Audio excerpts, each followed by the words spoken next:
হাই friend, কি খবৰ আপোনালোকৰ? মই আহিছোঁ মহামায়া মন্দিৰৰ পৰা এয়া চানডিঙাত আহিলোঁ।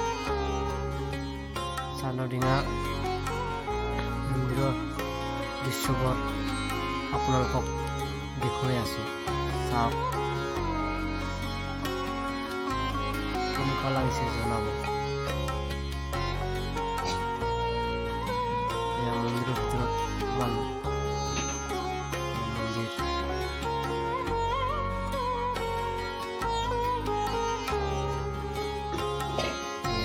গছডাল,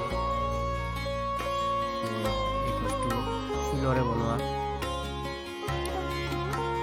ভিডিঅ'টো ভাল লাগিলে লাইক কমেণ্ট শ্বেয়াৰ কৰিব নাপাহৰিবা ফ্ৰেণ্ডছ। মই আপোনালোকক ভিডিঅ' বনাই আপোনালোকক দেখুৱাই আছোঁ। কমেণ্টটো কৰিব বা লাইক কৰিব।